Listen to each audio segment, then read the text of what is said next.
électrode, avec un bout comme ça en métal, et voilà, qui va capter des signaux donc très faibles, elles sont très sensibles. Donc les signaux au niveau du cerveau, c'est de l'ordre du microvolt. Donc vous imaginez le volt, en gros, c'est l'unité qui passe, on va dire, dans nos prises électriques, qui est assez forte. Le microvolt, du coup, ça va être 10 puissance moins 6. Donc ça va être un millivolt, ce serait déjà 1000 fois moins.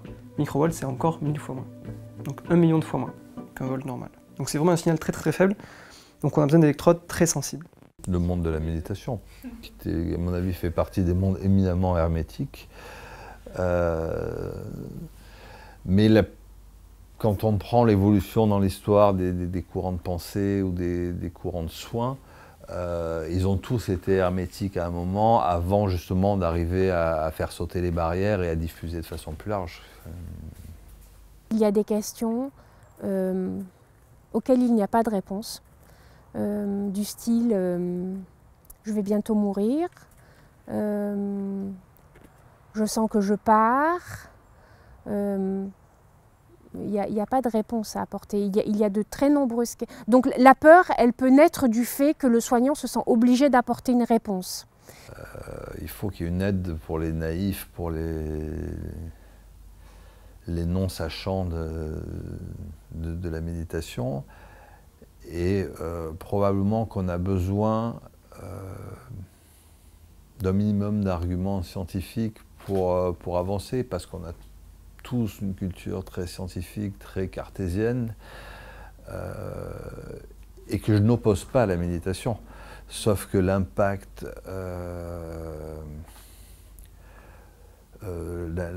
physiologique, l'impact biologique de la méditation, de toute évidence, il existe, sauf qu'on ne le connaît pas. Nous ne le connaissons pas. Et je crois qu'il faut ce serait bien qu'on ait la possibilité d'accéder à un peu de vulgarisation sur le sujet pour ouvrir les yeux et se faire une idée en dehors de nos préjugés. La méditation est une activité qu'on pourrait dire une règle hygiéno-diététique. C'est tout à fait bien de temps en temps de se poser, en France, David Schreiber disait « ça vous ferait du bien si pendant 3 minutes tous les matins vous pensez un peu à vous et ça vous fait du bien ». C'est une règle hygiéno-diététique tout à fait utile, tout à fait pertinente que chacun peut consacrer. Certains peuvent lire, certains peuvent penser à eux-mêmes, etc. devant leur glace, bref. On est bien dans une pratique de la vie quotidienne. Mais quand on rentre quelque chose un peu plus précis, qui a une visée spécifique de réduire le stress dans une situation bien donnée, eh bien on va rentrer par exemple dans le MBSR, Mindfulness Based Stress Reduction, donc inventé par Kabat-Zinn. C'est une intervention non médicamenteuse. C'est une pratique sur laquelle il y a un début, il y a un milieu, il y a une fin, il y a un animateur qui a été formé à cette méthode, il y a un nombre de séances à peu près établi, et il y a effectivement aussi des pratiques qui vont se faire entre guillemets à domicile. Il n'y en a pas forcément que supervisées, mais il y en a aussi à domicile, et sur lequel on rentre vraiment dans une méthode. Et c'est la différence entre des messages de santé publique, méditer, se reposer de temps en temps, bien sûr, mais quand tout d'un coup on en a fait quelque chose d'établi, c'est bien, et qu'il y a eu des données probantes, et il a fait beaucoup de recherches en particulier sur ce qui nous intéresse actuellement, sur les personnes qui souffrent de cancer.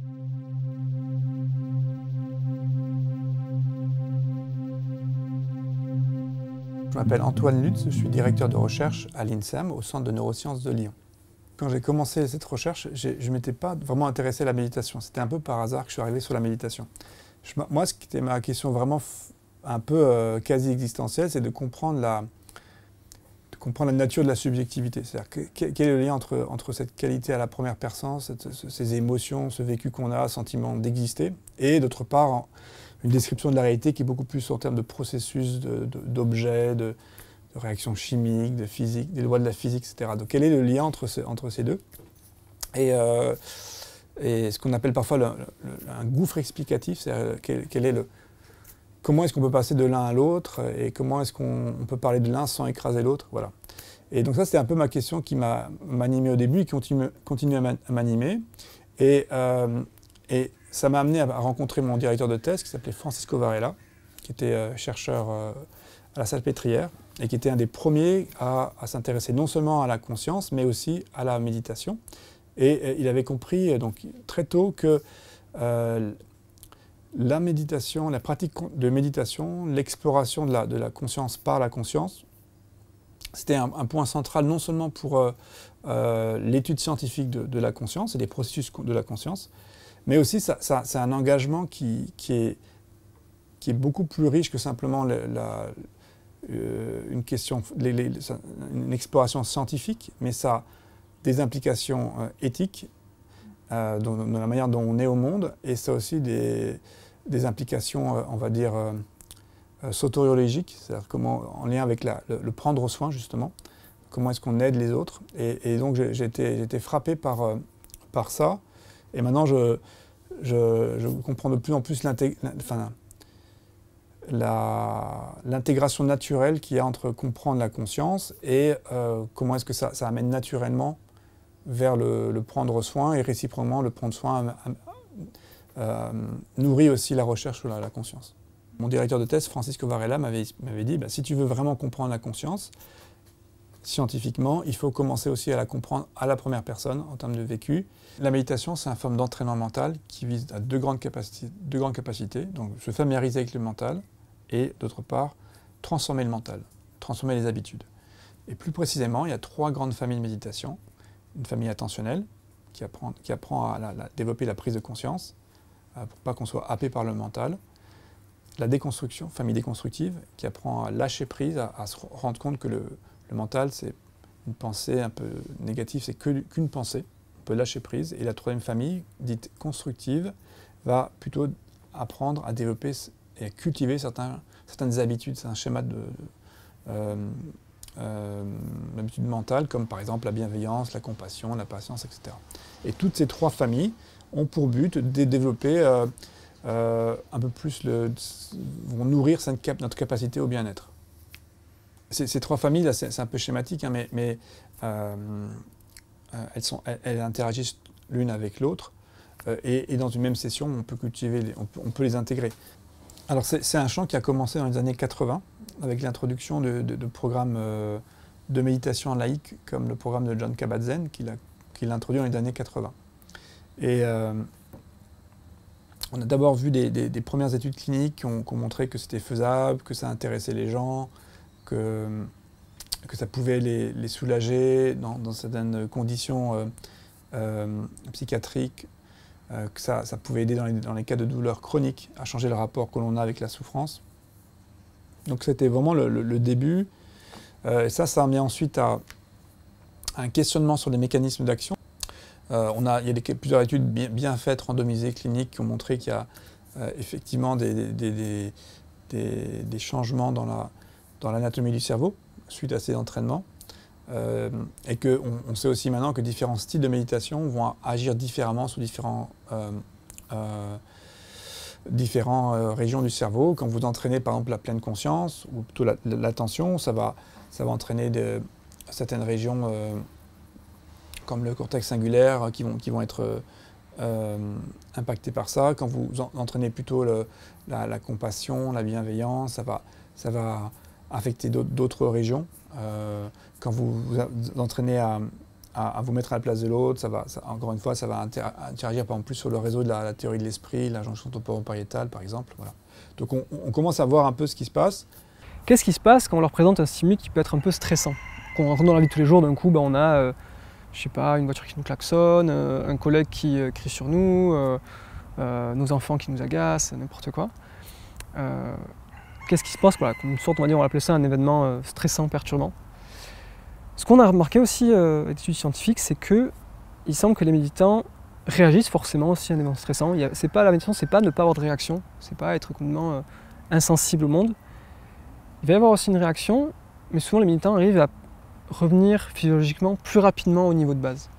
Revenir à un rythme cardiaque, une respiration naturelle plus rapidement que des sujets contrôle. Donc ça c'est intéressant, c'est bon, on voit qu'il y a forcément toujours cette réaction, peut-être à part chez des méditants très très expérimentés, mais en général il y a toujours cette réaction à quelque chose. C'est après de comment on le gère, qu'est-ce qu'on fait avec ça. Est-ce qu'on y réagit de manière très forte, est-ce qu'on s'énerve, est-ce qu'on se met en colère, est-ce qu'on est triste, ou est-ce qu'on l'accepte tel que c'est, on le laisse passer, on le laisse être.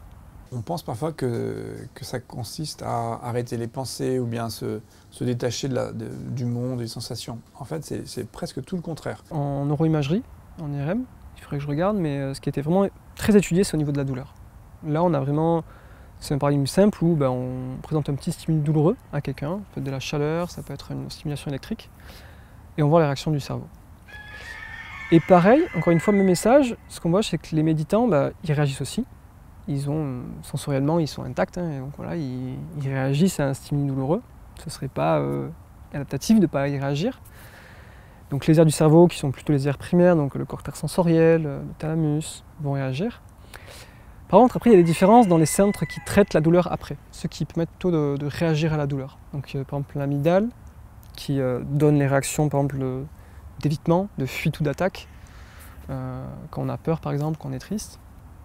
On voit qu'elle réagit un peu moins chez les méditants, elle est un peu moins activée. L'insula aussi, qui est impliquée dans les émotions et qui est aussi impliquée dans la perception de soi et du corps. Donc on voit que les méditants, effectivement, de faire leur pratique, semblent avoir une activité un peu plus élevée dans l'insula. Donc ils ont peut-être plus conscience de leur corps. Et potentiellement, ça leur aiderait aussi à détecter en fait quand ils réagissent trop fort à une émotion, à un stimuli. Ils arrivent à bien voir que leur corps en fait a une réaction physiologique qui est forcément naturelle. Et en la détectant, ils peuvent justement arriver un peu à la, pas forcément à l'inhiber, mais juste le fait de le reconnaître, en fait, ça permet de se calmer, de voir, ah, je suis énervé. Il n'y a pas vraiment de raison de s'énerver, je peux juste retomber, redescendre. Donc ça, c'est, on va dire, encore le second niveau, donc amygdale insula. Il y a un troisième niveau qui est plus, on va dire, de la prise de conscience de l'émotion du stimulus, c'est plutôt une sorte de contrôle qu'on peut avoir dessus. Donc là, c'est au niveau frontal. Et là encore, il semble que les méditants ont un peu plus d'activité dans ces cortex frontaux. Et qui permettait d'avoir cette fonction plus de contrôle, d'arriver à soit rediriger son attention, quand on a quelque chose de très stressant, je redirige mon attention sur ma respiration, je me calme, mais aussi juste en fait avoir le choix en fait, de réagir ou pas à une émotion. Ça c'est plus plutôt des cortex plutôt frontaux qui sont impliqués. Un des thèmes de recherche dans la méditation en pleine conscience, c'est l'impact que cette pratique peut avoir sur la souffrance en général, donc pas simplement la souffrance physique, mais aussi la souffrance psychique. Et on a, dans nos études, on a travaillé sur cette question en étudiant comment est-ce que les personnes peuvent réguler des conditions de souffrance physique où on induisait expérimentalement une souffrance en faisant passer par exemple de l'eau chaude dans une thermode, de l'eau qui est autour de 47, 48, 49 degrés. Donc ça fait ça crée une intensité, quelque chose de très désagréable, mais ça ne brûle pas la peau. Et ce qu'on s'intéresse, c'est pas simplement comment on régule l'intensité, c'est un élément très très saillant et douloureux, mais on s'intéresse à l'amplification, l'exagération cognitive qui est associée à cela. Alors, on appelle parfois ça cette notion de première et deuxième flèche de la douleur. Donc la première flèche, si vous voulez, c'est simplement la douleur de la sensation physique douloureuse, nociceptive qui arrive ici, qui ça fait mal. Mais la deuxième flèche de la douleur, c'est tout ce qui est lié à l'exagération de cela, le sentiment d'amplification lorsqu'on se soucie, qu'on anticipe que la douleur va arriver, ou on commence à avoir un sentiment d'impuissance, de colère parce que ça se produit, de désespoir parce qu'on peut pas, on a l'impression qu'elle va durer tout le temps. Donc toute cette élaboration mentale qui vient se rajouter à l'expérience de la douleur physique, c'est ce qu'on appelle parfois la deuxième flèche de la douleur. Et je pense qu'un des thèmes centraux de la méditation de pleine conscience, c'est d'apprendre à réguler et lâcher prise sur cette deuxième flèche de la douleur. En sanskrit, il y a le mot dukkha. Et dukkha, qui est traduit par souffrance, mais plus spécifiquement, c'est un mot qui veut dire quand je ne suis plus quand je ne vis plus en étant en adéquation avec la nature des choses.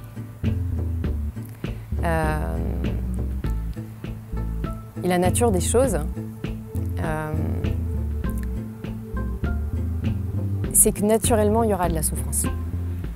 Ce qui émerge tout de suite pour moi, c'est l'idée de compassion. Et c'est une idée qui maintenant trouve de plus en plus d'écoute dans les milieux académiques. Je cite souvent l'ouvrage du Oxford Handbook of Compassion Science, qui a été publié récemment, disons, je crois que c'était en 2017 ou 2018, et qui réunit des chercheurs au niveau international. C'est vraiment un pas important pour la reconnaissance de la compassion dans les études en psychologie, en neurologie, mais aussi en éducation. Pourquoi je pense à la compassion? Parce que justement, il y a des formes de méditation qui sont orientées sur l'augmentation, on pourrait dire, de cette capacité à nous de compassion. Donc il y a des phrases, des contemplations qu'on peut faire qui nous amènent à orienter notre conscience vers la compassion. Pour les métiers justement qui demandent une augmentation de cette capacité de compassion et d'empathie, hein, les deux, je dirais les deux, c'est sûr que ça peut favoriser certains métiers et en même temps c'est un risque. Thupten Jinpa, un enseignant de méditation, il dit on peut muscler la compassion et en même temps, si je ne fais pas interagir la compassion avec l'idée de vacuité, je peux créer des dégâts considérables chez la personne. C'est le soignant, par exemple. Pourquoi? Parce que si je veux absolument si j'adhère parfaitement à la souffrance de l'autre, je vais me sentir très mal, tout de suite. Il y a ce qu'on appelle un empathic distress, donc vraiment un malaise empathique que je n'arrive plus à contrôler. Et les personnes exposées à la souffrance, comme les médecins, comme les soignants. Et ultimement, ce qu'on n'a pas encore vraiment étudié en science, mais ça va ultimement questionner certains peut-être le biais le plus profond qu'on en a, qui est en fait cette séparation que l'on perçoit entre ce qui est perçu comme un objet extérieur à moi et moi en tant que sujet percevant, en tant que soit sujet percevant, acteur de ma propre cognition. Il y a cette séparation, c'est le mode habituel qu'on a de tu es là, je suis là, on est séparés. Mais lorsqu'on commence vraiment à explorer cette structure intentionnelle du sujet et de l'objet, on se rend compte que quelque part c'est une représentation mentale comme une autre.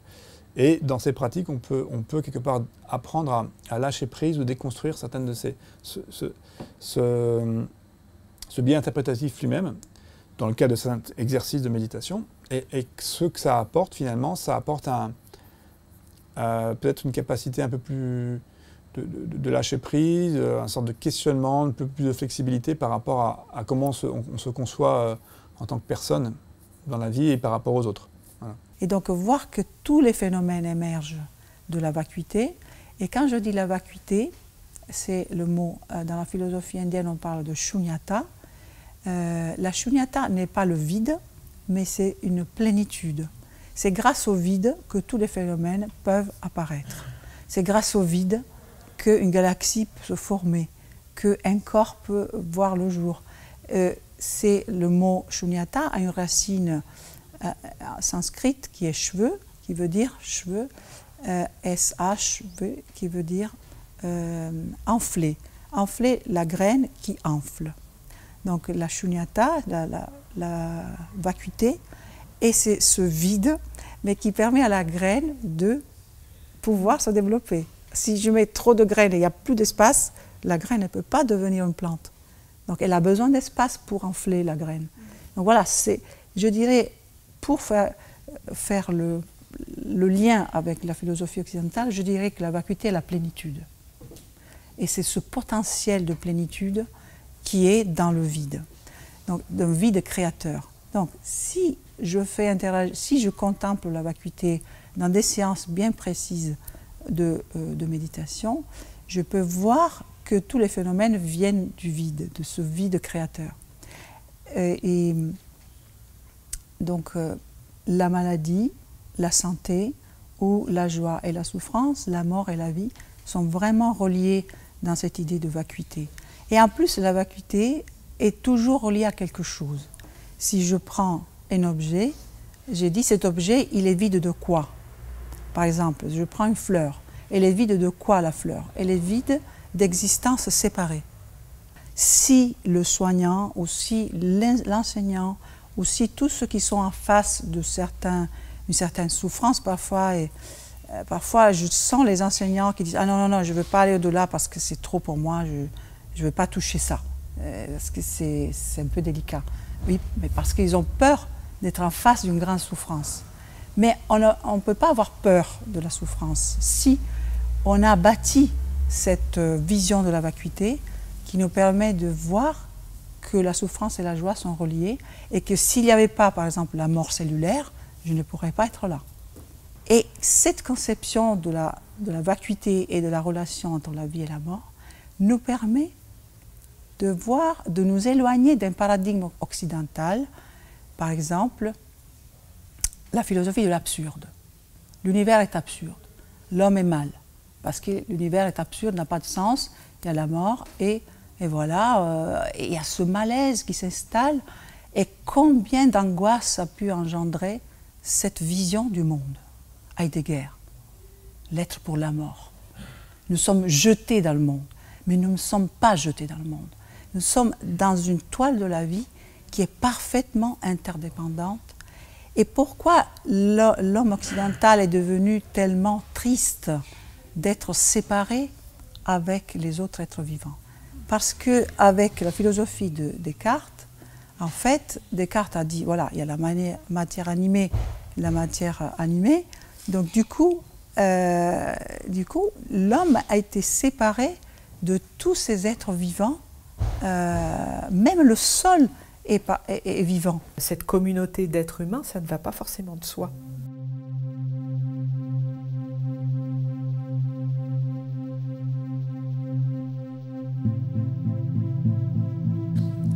J'ai aussi noté que depuis presque 30 ans que ça a commencé, même plus, bientôt 40, là, il y a aussi une augmentation, on va dire, de la qualité de la recherche. C'est un champ qui est jeune, comme tous les domaines, toute la recherche biomédicale, il y a des problèmes de méthodologiques, de biais de publication, d'études qui sont méthodologiquement un peu faibles. Voilà, mais on commence à avoir quelques bonnes études. Si on pense qu'il y a un effet physiologique à la méditation, nécessairement il doit y avoir des effets adverses. Il n'y a que quand on ne fait rien qu'on n'a pas d'effet adverse.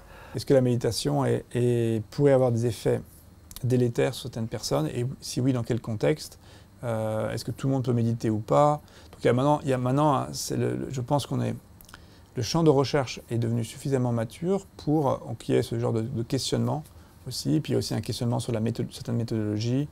Voilà, donc je trouve que ça se développe et c'est devenu quasiment exponentiel. Moi, je suis plus capable de suivre la littérature. Je suis certains domaines précis, mais il y a chaque année plusieurs centaines de papiers sur la thématique qui sont publiés. Et que ce soit ces étudiants ou que ce soit ces femmes, il y avait tous un discours de « c'est un magnifique instrument, je me rends bien compte de à quel point c'est très joli à jouer, mais alors qu'est-ce que c'est difficile à jouer et qu'est-ce qu'il faut s'entraîner et dès l'instant qu'on arrête de s'entraîner, on n'arrive plus à en jouer ». Et c'était vraiment ça la métaphore. C'est aussi important de dire que forcément des fois il y a des choses qui ne marchent pas dans le sens où la méditation n'est pas un remède à tout et ne permet pas de tout contrôler ou quoi. Forcément il y a des choses qui sont naturelles et humaines d'y réagir. La deuxième idée qui me vient spontanément, c'est que chacun n'est pas prêt à ce que la solitude ou la méditation soit aidante. C'est pas très élaboré ce que je dis, mais je pense qu'il y a des personnes qui cherchent, il y a des personnes qui prennent soin d'elles-mêmes dans la relation. Il y a des personnes qui prennent soin d'elles-mêmes dans un retour sur elles-mêmes qui peut être peut-être sous la forme de la méditation. Donc Pour moi, ça n'est pas une évidence pour tout le monde que ce retour sur soi soit aidant. Et pas de dire finalement, parce que nous, on est dans la toute-puissance de notre âge, on a l'illusion en fait qu'on maîtrise tout, qu'on est des êtres indépendants. Enfin, c'est toute la filiation kantienne qui, bien entendu, a apporté énormément de choses, a fait avancer l'histoire des idées, mais ce serait l'illusion qu'en fait on est complètement indépendant, qu'on est complètement autonome.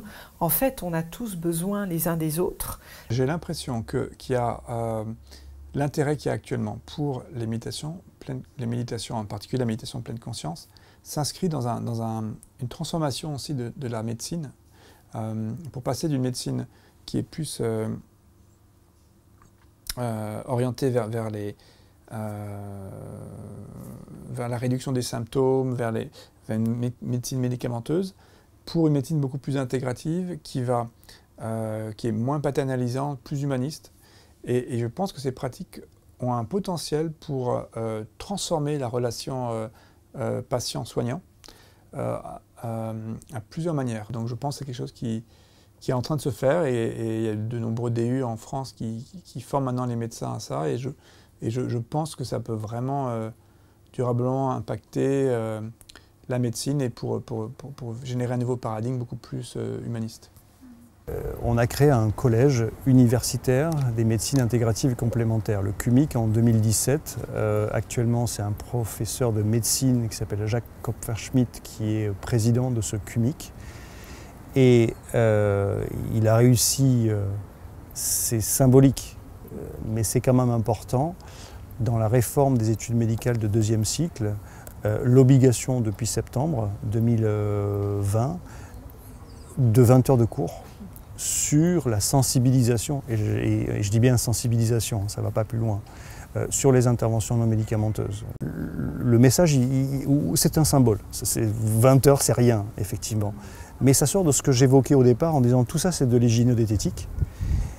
Et ça amène à ouvrir, pour nous, collectivement, l'idée que, médecin, vous avez un arsenal thérapeutique qui est en train de s'ouvrir. Ce livre, il est encore un peu confus, il est encore imprécis, mais en tout cas, cet arsenal thérapeutique est pas loin, dont vous aurez besoin, dont les patients demandent à corps et à cri, vraiment, dans le domaine que j'étudie depuis 10 ans, la cancérologie, ils le demandent à corps et à cri, et ils le demandent tellement que si les médecins ne le font pas et n'y sont pas sensibles, les patients y vont.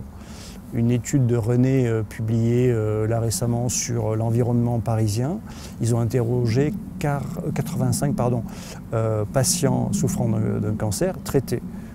Combien d'après vous utilisent des interventions non médicamenteuses ? 85%. 85%. Mais ils disent non, je ne veux pas en parler à mon médecin. Soit par peur d'être mal soigné, et c'est incroyable quand même. Je ne veux pas en parler à mon médecin parce que j'ai peur d'être mal soigné, parce qu'il va me prendre pour un fou ou pour une folle, parce que je fais cette méthode de méditation et que, etc. Je pense que tout l'enjeu, il est là. Tout l'enjeu, il est comment je vais, en tant que médecin, trouver cette nouvelle boîte. Je ne l'ai pas très bien dans le Vidal, clairement. Je ne l'ai pas bien appris à la fac, je ne l'ai peut-être pas pratiqué moi-même, donc je suis encore un peu naïf dans ces pratiques au sens de candide, et j'aurais besoin de pratiquer. Donc je pense que oui, il y a des nécessités dans des formations initiales, mais tu l'as très bien dit, je crois beaucoup à ça, que des DU universitaires dédiés à des interventions non médicamenteuses vont être nécessaires. Pas uniquement que la recherche, mais bien à apprendre les méthodes ou les techniques, comme tu veux. Mais en tout cas, des choses qui sont bien plus établies et sur lesquelles, parce que je les pratique, potentiellement je serai en capacité de mieux les recommander. Et là, l'effort, il est gigantesque. Il est effectivement gigantesque. Mais j'ai bon espoir.